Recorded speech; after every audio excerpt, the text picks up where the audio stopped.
What is good if a person has faith but has no deeds or actions? And then he asks if this faith can save a person.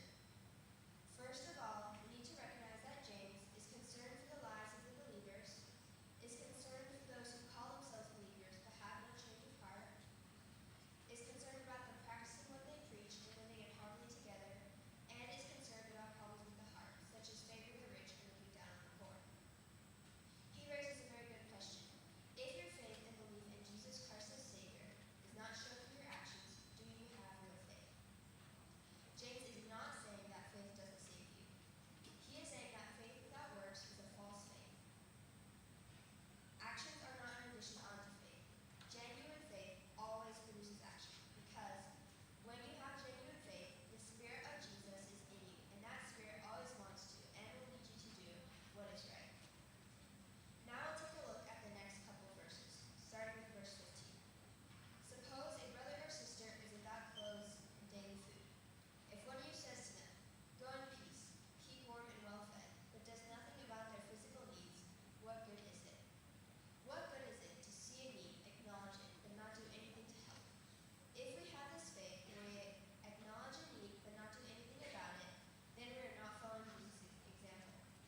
The Holy Spirit works in us to give us a desire to always do good, to help those in need, just like Jesus did. That's why faith by itself, without action or works, is dead. Faith is a matter of the heart. It affects our hearts and our actions through the love of Jesus. When we are consumed by the love of Jesus, we gain a desire to do what is right and pure. This does not mean that we will never make mistakes, and it doesn't mean that God will toss us aside and stop loving us when we do.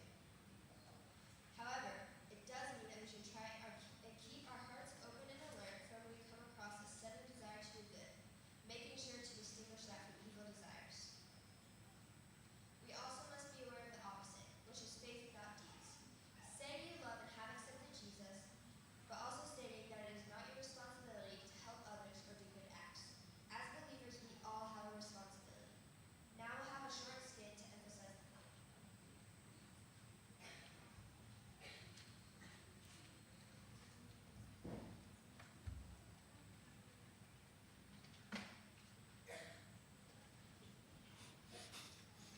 Oh man, I am so hungry.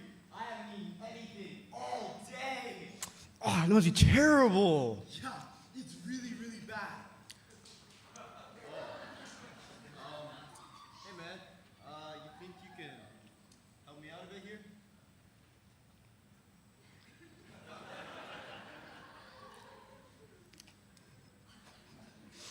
Actually, I got something even better for you. Oh really? Really? I'm going to go back to my church, and I'm going to go ask them to pray for you. What? It will be so good. It will be so great. Like, God will help you. He'll keep you warm and well fed. Yeah man, that makes me feel so much better. Great. I'll see you later.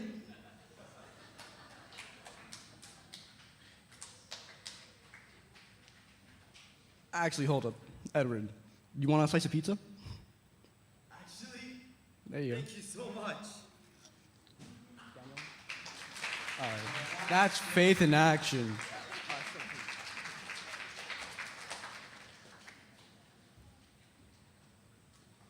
don't know about you, but I really love that skit. Even though it was a bit silly, because I think that really gives us an example of how our faith in God is supposed to translate into how we actually treat others.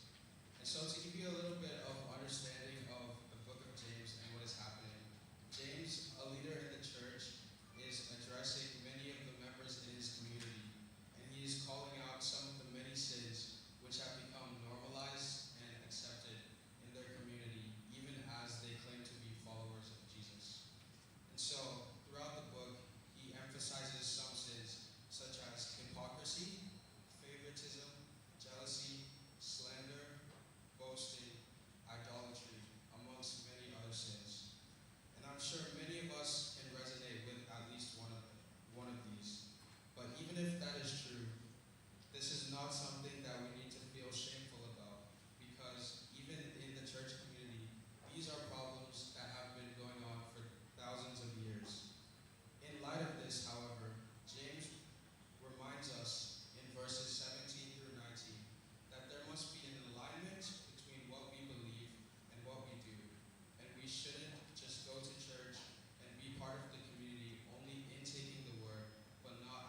All right. Now that we've walked through the passage and looked at what it means, we now want to help you think of ways you can apply it to your own life. So I'm going to talk to the Jam Kids here today.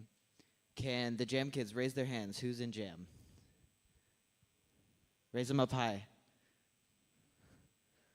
All right. So you may be thinking like, well, how can I put my deeds, how can I show my faith through my deeds? Like I'm just a kid. I can't do any of that stuff. But it's not that hard to do that, actually. So have you ever have your parents ever told you like, hey, come wash the dishes or go clean your room, and you're like, oh, I just want to go watch TV. Oh, I just want to go play video games or something. Sometimes even I do that. But I challenge you guys today to go and help them by taking out the trash or cleaning a room when they didn't tell you to or washing the dishes. So I'll give you 5-10 seconds. Tell someone next to you, Jam Kids, what you can do today, this week, to help your parents around the house.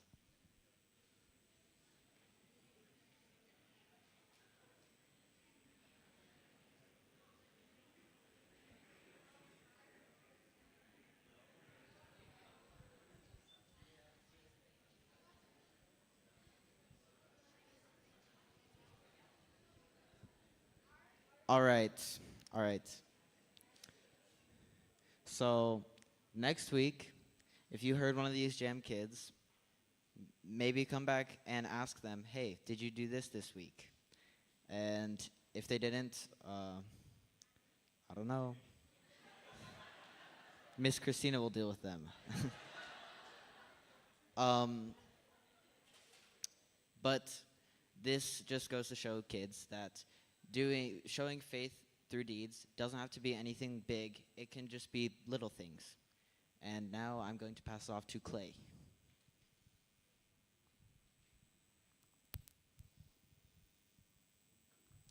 Okay, so now I'm going to talk about the application for teens. So as a youth group, we have this really cool option where we try and do a service project every couple of months. And this is, as teens, it's something that's really nice that we can take part in. There was one at Hope Home a little while ago, and we're hoping to do one exactly like that, go back to Hope Home sometime in the near future. And this will be a great opportunity for you guys to show your faith through your actions in helping out people in need. At school, you should reflect Jesus to your classmates. This is one of the ones that I struggle with quite a lot. I don't always think about the fact that everything that I do is being people at my school. I would say that most of the students there are non-Christians, so the only times that they see Jesus is through me or through other Christian kids at the school. And I feel like it's just very important for us to just be aware and just know that the people that are watching you see Jesus through you, and that's how they're gonna see Jesus. And this is one of the works that Jesus calls us to do as Christians. I just want to leave you off with this. The God of the universe shows you mercy and grace and keeps showing you love no matter what. But then if you see someone over there and they have no food or no clothing, and you just say, go in peace, you haven't shown them any part of God, and your faith hasn't been reflected through your actions. So now I'm going to give it to Josh.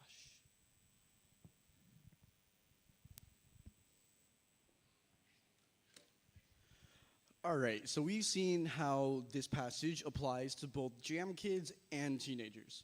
So now it's time for the adults. Oh no. I think it's very important to start off with that I myself am not an adult. I don't know if you noticed that or not. So I'm not going to be going too in-depth with anything here. So Also, before I start applying this passage, it's important to recognize that everybody in this room is in a different situation than pretty much everybody else in this room.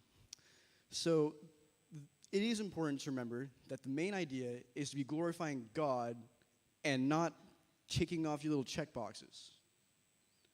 All right. So, quick little poll. Raise your hand if you're a missionary. All right, I expected a bit more, but oh well.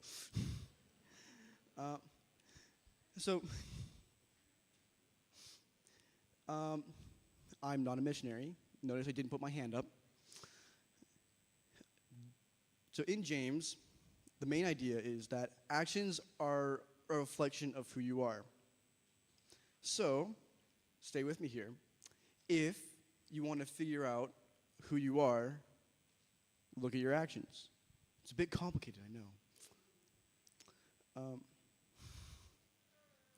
I think one of the best ways to do this is to get yourself in a community.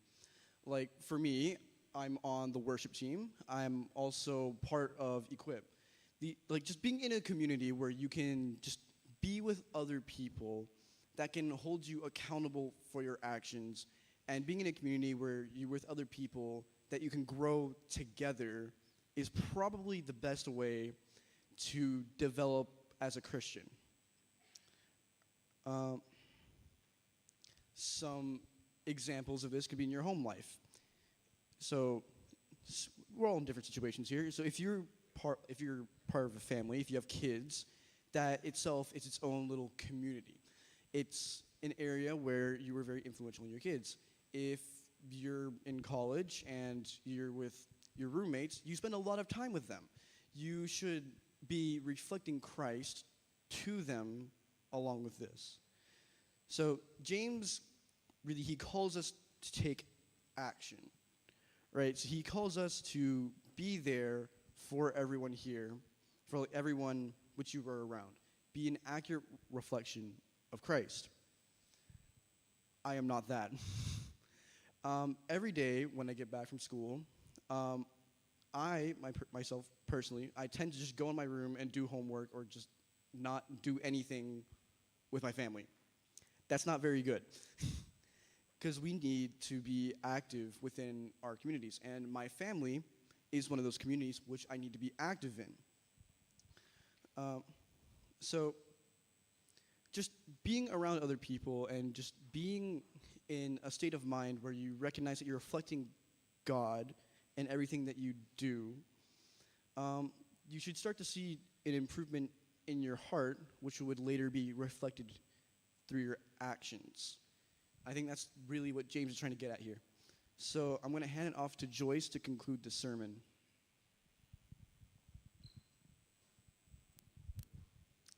You've heard from all three of the boys about different ways, no matter what age you are, that you can apply what we've been saying in our sermon in your lives. So as I end, I want to challenge you all to this week actually apply some of these things we've suggested so that you can allow God to actually work in your life. So as we close, we take encouragement and challenge from God's work with the assurance and confidence of his grace in Jesus, who is the only one we boast in. Please join us in standing as we sing our last song, All My Boast is in Jesus.